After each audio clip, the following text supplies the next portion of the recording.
Dad, I can't breathe. 7-year-old Tommy whispered alone in his mansion bedroom, burning with fever.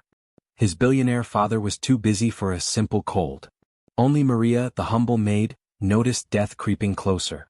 She had seconds to choose: keep her job or save a dying child's life. Before watching full story, comment below from where you watching. Also like and subscribe for more stories. Rain hit the windows of the big house on Oak Street. Inside, 7-year-old Tommy sat alone in his bed, very sick with fever. His small body shook as he called out, "Dad, Dad, I don't feel good." But no one came. His father, David Parker, was in his office working. The rich businessman cared more about money than his son. Ever since Tommy's mother died in a car crash 2 years ago, David only worked. He never talked to Tommy. He never played with him. Tommy's fever got worse. He tried to stand up, but he was too weak. The house was big and cold. Only Maria, the kind maid, ever showed him love. Maria Santos had worked for many families. She had 4 children back in Mexico. She came to America to work and send money home. She only saw her children once a year. That morning, Maria saw Tommy didn't eat breakfast. She went to his room and found him burning with fever. His face was red and wet with sweat. "Little one, what's wrong?" she said, touching his hot forehead. "Maria, I feel so hot, and my chest hurts bad," Tommy whispered. Maria's heart broke. She knew about sick children. This was serious. She ran to David's office and knocked hard on the door. "Mr. Parker, Tommy is very sick. He needs a doctor now." David didn't look up from his computer. "Give him some medicine. I have a big meeting soon." "Sir, please. He's burning up. This is not normal." "Maria, I pay you to clean, not tell me about my son. Just handle it." Maria stood there watching this man who had everything but cared about nothing important. Then she made a choice that would change 3 lives forever. She went back to Tommy's room. The little boy was shaking even though he had fever. His breathing was fast and shallow. "Maria," he whispered, "am I going to die like Mommy?" Tears filled Maria's eyes. She thought of her own children far away. "No, little one. You will be fine. But we must go to the hospital now." "But Dad said I should stay in bed." "Sometimes grown-ups make mistakes. Trust me, okay?" Maria helped Tommy get dressed. She wrapped him in a warm blanket and carried him to her old car. As they drove through the rain, Tommy put his head on her shoulder. "Maria, I wish you were my mom." Maria cried as she drove to the hospital. At the hospital, doctors took Tommy to the emergency room quickly. Maria waited outside, scared and worried. She used her own money to pay, money she was saving to visit her family. Dr. Sarah Lee came out after 3 hours looking serious. "Are you the mother?" "No, I work for the family. The father is busy." Dr. Lee looked at Maria's worried face. "This child has pneumonia. It's very serious, but we found it in time. If you waited a few more hours, he could have died." Maria almost fell down. "Will he be okay?" "Yes, but he must stay here for 1 week." "Where are his parents?" "His mother died 2 years ago. His father works too much." Dr. Lee had seen this before. Rich parents who think money can replace love. Well, someone who loves him brought him here just in time.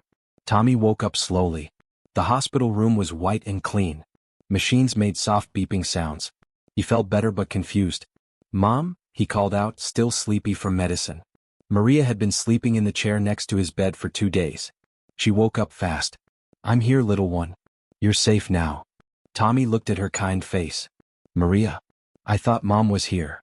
"She is here in your heart. And she sent me to take care of you." For the first time in 2 years, Tommy smiled a real smile. David was still at his office. He didn't know his son was in the hospital. He had important meetings. Maria's friend Carmen finally called David. "Mr. Parker? This is Carmen. Your son is in City Hospital. He's been there for 3 days." The phone fell from David's hand. 3 days. His son was in the hospital for 3 days and he didn't know. David ran to his car. His hands shook as he drove to the hospital. All those meetings, all that money, none of it mattered now. At the hospital, he found Maria sleeping in the chair next to Tommy's bed. His son looked so small, but he was breathing peacefully. Dr. Lee found David in the hallway. "Mr. Parker? Your son will be fine, but we need to talk." She took him to her office. "Your son had very bad pneumonia. This woman, Maria, saved his life. She brought him here just in time." David felt sick. "I didn't know he was that sick." "Mr. Parker, when did you last really talk to your son?" David couldn't answer. He couldn't remember. That night, David sat next to Tommy's bed. Maria had gone home to shower. Tommy woke up and saw his father. "Dad? You're here?" "Yes, son. I'm here. I'm so sorry." "Sorry for what?" David took his son's small hand. "I'm sorry I wasn't here when you needed me. I'm sorry I've been a bad father." Tommy looked confused. "But you work hard for me. You buy me toys." "Tommy, you need more than toys. You need me. You need your dad to be with you, to listen to you." Tears rolled down David's face. "I was so scared of losing you like I lost your mom that I stayed away. But I almost lost you anyway." Tommy reached up and touched his father's tears. "Don't cry, Dad. I'm okay now. Maria took good care of me." "Yes, she did. She did what I should have done."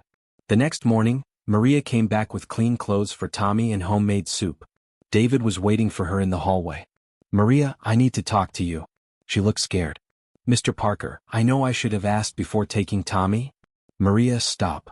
David's voice was gentle. "You saved my son's life. How can I thank you?" Maria looked surprised. "I just did what any mother would do." "But you're not his mother. Why did you care so much?" Maria was quiet. Then she spoke softly. "Mr. Parker, I left my own children in Mexico to work here. I send money home so they can go to school. I see them maybe once a year." She wiped her eyes. "Every day I clean your house and see Tommy so alone, so sad. He reminds me of my grandson. And I think, what if my grandson was sick and alone? What if no one cared?" She looked at David. "Tommy needed a mother's love. His real mother couldn't be there, so I tried to be there. Not because you pay me, but because he needed me." David felt ashamed. This woman who had so little had given everything. "Maria, I want to ask you something important." They sat in the hospital cafeteria while Tommy slept. "I know I've been a terrible father. I want to change. I want to be the father Tommy deserves." Maria listened carefully. "But I can't do it alone. Tommy loves you. You've been more of a parent than I have. Would you stay with us? Not as a maid, but as family?" Maria looked shocked. "Mr. Parker, I don't understand." "I'm offering you a real home, Maria. For you and your children. Bring them here. I'll help them go to good schools. We can be a real family." Maria started crying. "But sir, I'm just a maid." "Maria, you have something better than all my money. You have a heart that knows how to love. That's what Tommy needs. That's what I need to learn." 6 months later, the big house was full of life and laughter. Maria's 3 children came from Mexico. Rosa helped Tommy with homework. Carlos taught him soccer.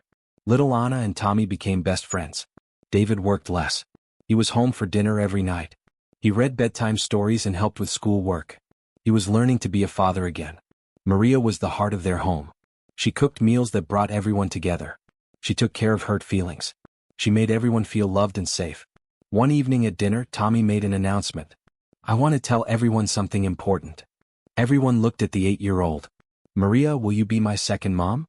I know my real mom is in heaven, but I think she sent you to us." Maria's eyes filled with tears. "Oh, little one, I would be honored." David reached across the table and took Maria's hand. "Maria, you saved more than Tommy's life that day. You saved our whole family."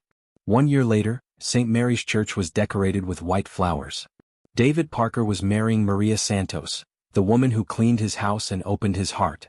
Dr. Lee was there, smiling as she watched the family she had seen broken now whole and happy. Tommy walked down the aisle carrying the rings, proud of his new family. Maria's children stood as witnesses to their mother's happiness. As David and Maria promised to love each other, everyone cried happy tears. "Maria," David said clearly, "you taught me that the most important things can't be bought. You taught me how to love my son and be a better man. I promise to love you and your children forever." Maria's voice was soft but sure. "David, you gave me and my children a home, but more than that, you gave us family. I promise to love you and Tommy with all my heart forever." When they kissed, Tommy cheered so loud everyone laughed. 5 years passed since that rainy night when Maria carried a sick boy to the hospital. Now 12, Tommy was healthy, happy, and loved. He spoke Spanish well and called Maria Mama Maria. He had 3 siblings who loved him and a father who was always there. David learned to balance work and family. His business was still good, but now he measured success differently. Success was family dinners and school plays and bedtime stories. Maria never imagined her life could be so wonderful. Her children were doing great in American schools. Rosa was in college studying to be a teacher. Carlos was the best player on his soccer team. Anna was getting top grades. One evening, as Maria tucked Tommy into bed, he looked up at her seriously. "Mama Maria, Do you think about that night when I was sick? Sometimes, little one. Why? I think it was the most important night of our lives. If you didn't take me to the hospital, everything would be different. Maria smiled and kissed his forehead. You know what I think? I think your real mama was watching that night. She knew you needed me and she knew I needed you too. Tommy smiled. I think you're right. I love you, Mama Maria. I love you too, little one. Sweet dreams. As Maria turned off the light, she thought about how one act of kindness changed everything. She risked her job to save a little boy and got a family in return. 10 years later, Dr. Tommy Parker graduated from medical school. In his speech, he talked about the night that changed his life. When I was 7, I was dying and only one person noticed. Maria Santos, our maid, risked everything to save my life. She taught me that love isn't about money. It's about being there when someone needs you. He looked at the crowd, finding Maria's proud face. Today I become a doctor because I want to save lives like Maria saved mine.